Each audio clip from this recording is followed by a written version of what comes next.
მსოფლიო ეკონომიკური ფორუმის შეფასებით უკრაინაში 20,000 მინერალური საბადოა, რაც მოიცავს 116 სახეობას. მინერალური საბადოებიდან 3,055, დაახლოებით 15% აქტიური იყო 2022 წელს რუსეთის უკრაინაში შეჭრამდე. უკრაინის ეკონომიკის სამინისტროს ცნობით 14 ნედლეულიდან 22 მიჩნეულია როგორც კრიტიკული ევროკავშირის კრიტიკული მინერალების შესახებ აქტის მიხედვით და ეს 2024 წლის კანონპროექტი მიზნად ისახავს ევროკავშირის დამოუკიდებლობის შემცირებას ისეთ ქვეყნებზე, როგორიც არის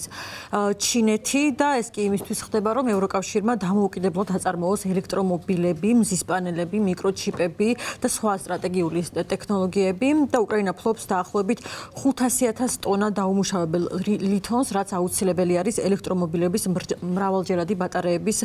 წარმოებისთვის და ეს უდრის ევროპის რეზერვების დაახლოებით მესამედს და მსოფლიო რეზერვების 3%-ს. მთავარი ორი საბადო, შევჩენკოს საბადო და კუტაბალკა ამჟამად ოკუპირებულ ან კონფლიქტურ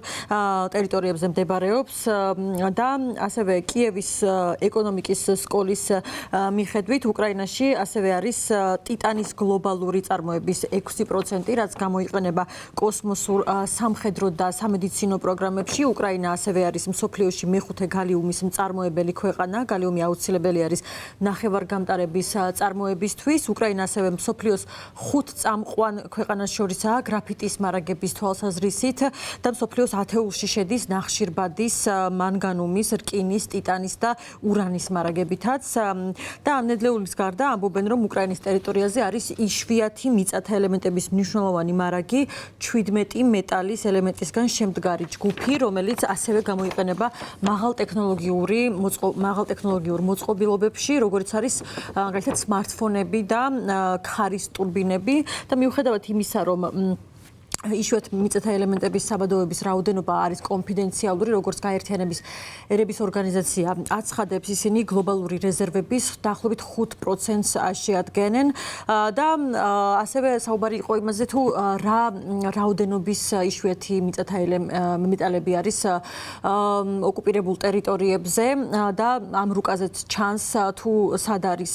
ოკუპირებული ტერიტორიები და სად არის ასევე იშვიათ მიწათა ელემენტების საბადოები. და როგორც უკრაინის პრეზიდენტმა ვოლოდიმირ ზელენსკიმ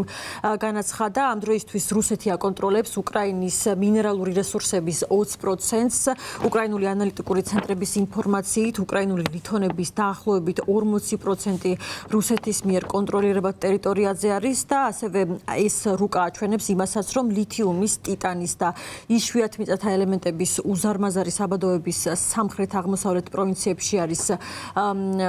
უფრო მეტად და ასევე ეს ტერიტორიებიც არის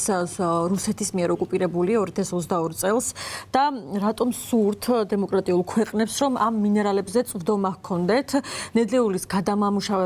გადამამუშავებელ ბაზარზე ჩინეთი არის ჯერჯერობით ლიდერი და რაც სხვა ქვეყნებს სწორედ ჩინეთზე დამოკიდებულს ხდის და ბოლო წლებში პეკინმა შეაჩერა